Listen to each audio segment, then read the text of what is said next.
wonder, Michael, having spent as much time with President Trump as you have over the years, is there something that gets overlooked about who he is and what motivates him that we should know about him? One of the things I can say to you about Trump and his personality is that this entire campaign, the entire presidency, was always about building the brand. It was never about America or doing right by Americans. In fact, the campaign was originally started and supposed to be the greatest infomercial in the history of U.S. politics. It was all about money and power. And that's exactly what you see day in and day out, even to this day.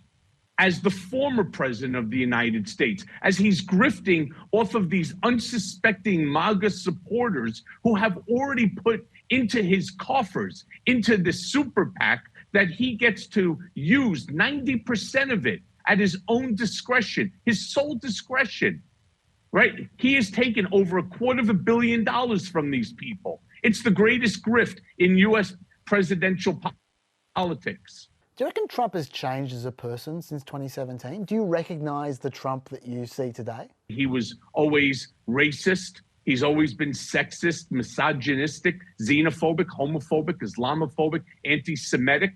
But when he became president, he became the absolute worst version of himself imaginable. All of these negative traits, many of which were held back by him. He wasn't as open about the way he truly feels. All of that went bye-bye.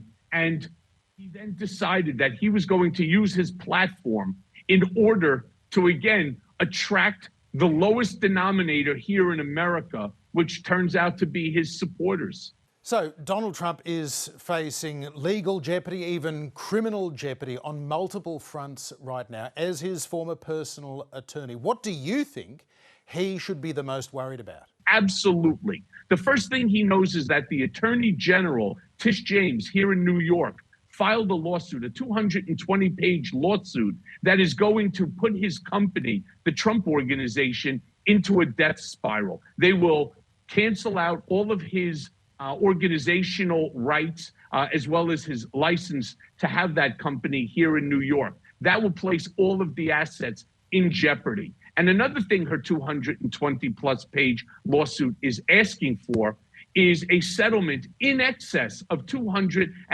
million.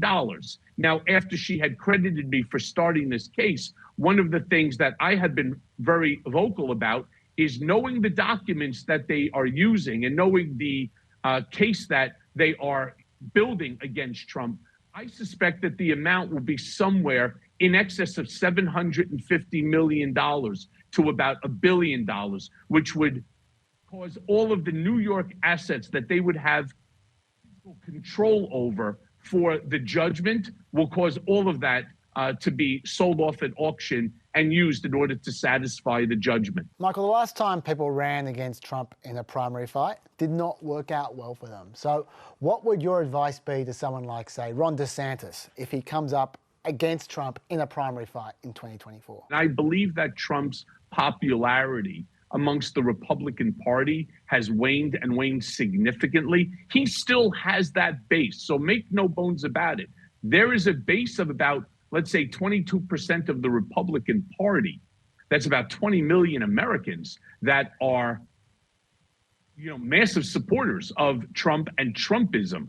But I believe that Ron DeSantis understands what it would take to fight Trump in a primary. You can't allow him to be the bully in the playground. If he makes a snide comment, you can't do like what others had done, which is try to take the high ground. You have to beat up a bully in the playground, no different than if you were a child and this thing was taking place. So I believe Ron DeSantis will hit Trump below the belt.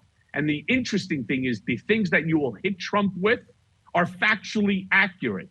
And that makes Trump very weak in a primary. So what do you think Donald Trump is thinking right now about another run for the White House? Does he run in 2024? I don't believe that Donald will run in 2024. I never did.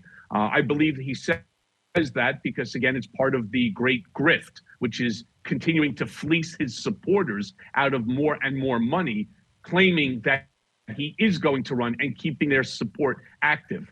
The reason he won't run is, well, there are several things. The first is he has a very fragile ego. If Donald Trump entered the race, and we already know there are several Republicans that will primary him, if he doesn't win that, he becomes a two-time loser. And that's about the worst thing that anyone could possibly call Trump, is the L word, the loser word, that his fragile ego could not handle that. But more importantly, if in fact he does run, you are required to then open up campaign accounts, as opposed to being able to fleece all of these supporters into this super PAC that he created, that once again gives him full and complete control.